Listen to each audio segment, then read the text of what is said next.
Student, today we discuss about electrochemistry. Okay. Student, electrochemistry is the study of production of electricity from the energy released during a spontaneous chemical reaction and the use of electrical energy to bring about non-spontaneous chemical transformations. Okay.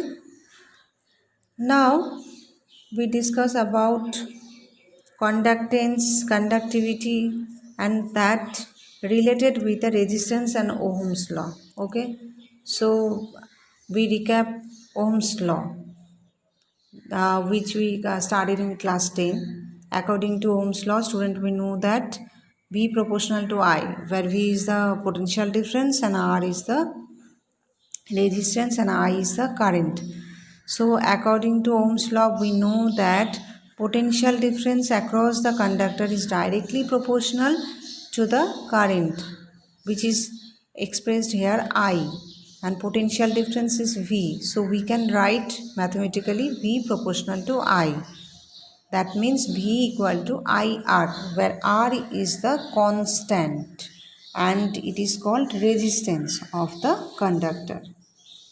Okay. And resistance, it is the property of a substance by which it obstructs the flow of electric current through it. Okay, and the electrical resistance of any object is directly proportional to its length and inversely proportional to its area of cross section. That is R proportional to L and R proportional to 1 by A. And combining this, we can say that R proportional to L by A. Okay, so R equal to rho into L by A, where rho is the proportionality constant. Okay, and it is called resistivity. Clear? So resistivity may be defined as the resistance offered by a conductor of 1 centimeter length with area of cross section equal to 1 centimeter square. That is, it is the resistance of 1 centimeter cube of the conductor. Okay, and SI unit of resistivity is ohm meter. Okay. Now student, we discuss about conductance, which is reciprocal to resistance. So if conductance are expressed in capital G and resistance capital R, then we can say that G equal to 1 by R, because it is the reciprocal of the resistance. Okay, and may be defined as the AC with which the electric current flows through a conductor, and its SI unit is Siemens. Okay, and conductivity, it is the reciprocal of resistivity, which is rho. Okay, and conductivity is expressed in kappa. So kappa equal to 1 by rho, and it may be defined as the conductance of 1 centimeter cube of the solution of a electrolyte.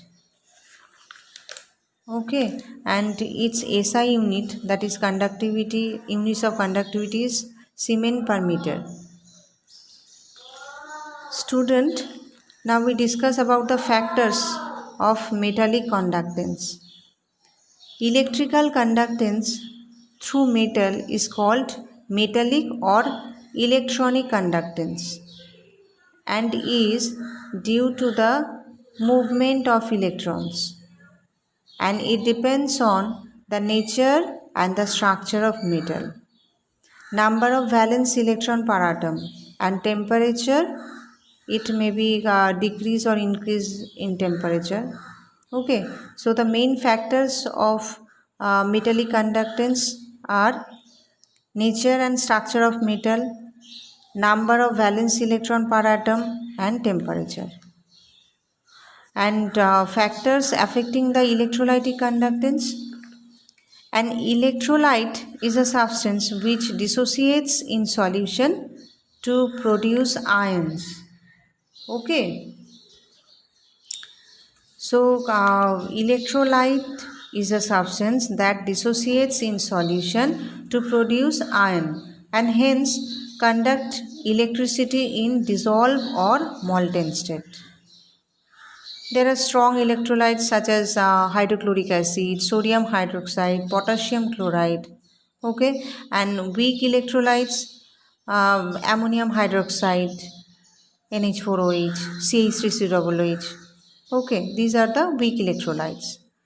The conductance of electricity by ions present in the solution is called the electrolytic or ionic conductance. Okay, students, there are some factors which govern the flow of electricity through the solution of electrolyte, such as nature of electrolyte or interionic attractions.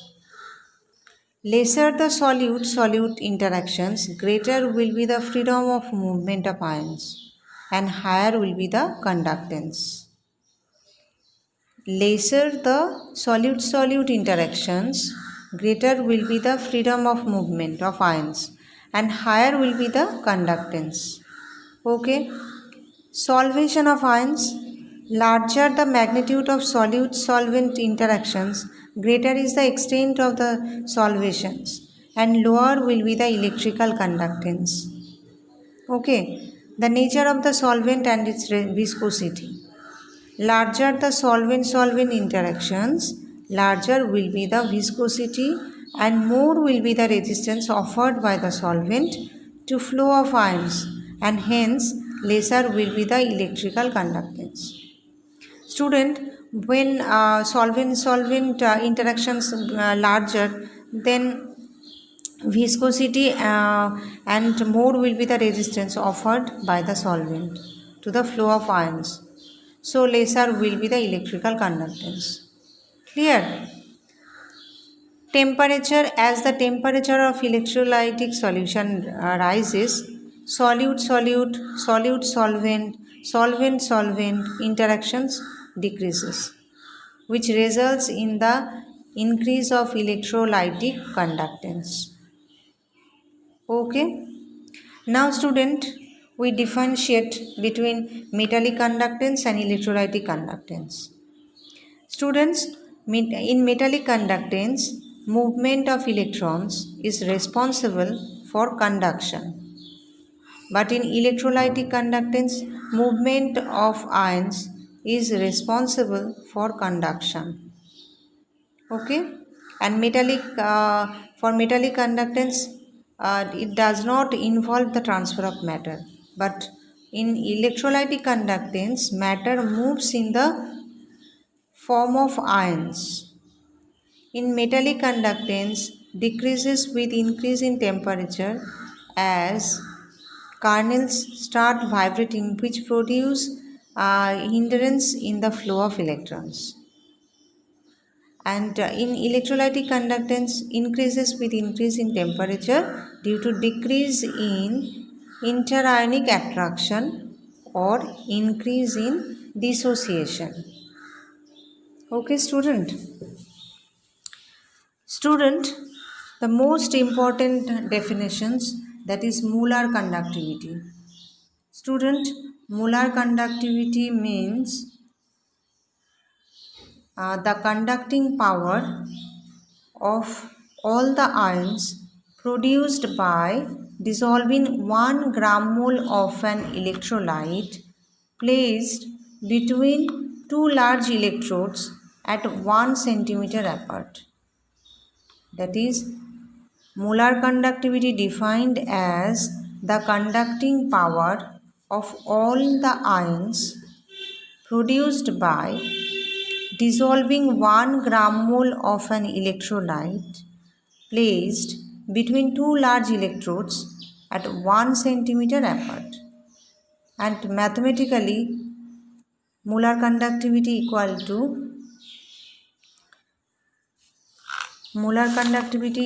conductivity into V. V is the volume of the solution. So we can write molar conductivity equal to conductivity into 1000 by C. C is the molar concentration. Okay, and its unit will be per ohm centimeter square per mole. Okay, student, limiting molar conductivity. The value of molar conductivity when the concentration approaches zero is known as limiting molar conductivity. Student, the value of molar conductivity when the concentration approaches zero is known as limiting molar conductivity or molar conductivity at infinite dilution. Okay. It is possible to determine the molar conductivity at infinite dilution in case of strong electrolyte. Okay. Now student, we discuss Kohler-Rush's law. According to this, it states that limiting molar conductivity of an electrolyte can be represented as the sum of the individual contributions of the anion and cation in the electrolyte. Okay, and it states that the limiting molar conductivity of an electrolyte can be represented as the sum of the individual contributions of the anion and cation in the electrolytes. Okay. Student, by Kohler-Rush's law, we can calculate the molar conductivities of weak electrolyte at infinite dilution. For example, molar conductivity of acetic acid, which is weak acid, at infinite dilution can be obtained from the knowledge of molar conductivities at infinite dilution of strong electrolytes like hydrochloric acid, sodium chloride. Okay, and we can determine the degree of dissociation of weak electrolytes. We can also determine the dissociation constant of weak electrolytes. Also, we can determine the solubility of sparingly soluble salts. Okay. Student, electrochemical cells is a device in which chemical energy of the redox reaction is converted into electrical energy. The redox reaction is carried out in the indirect manner and the decrease in free energy during chemical reaction appears as electrical energy. Okay, student. Now, student, we are going to say about salt bridge. Student, a commonly used form of salt bridge consists of a glass U-tube containing semi-solid paste of either potassium chloride, potassium nitrate or ammonium chloride in gelatin or agar-agar jelly. Okay, and the electrolytes that are often used in the salt bridge are called the inert electrolytes, which are supposed not to interact chemically with either of the solutions present in anodic or cathodic chamber, and which are supposed not to be interfere with overall cell reactions, and electrolytes which are supposed only those electrolytes can be used in the salt bridge in which mobility of ions is almost the same. For example, potassium chloride, potassium sulfate. Okay, a salt bridge carries two important functions. First one, it allows only flow of ions through it. Okay, and thus circuit is completed. And it also maintains the electrical neutrality also. Okay, student. So, important functions of salt bridge are It allows only flow of ions through it. Thus the circuit be completed, and it also maintains the electrical neutrality. Clear?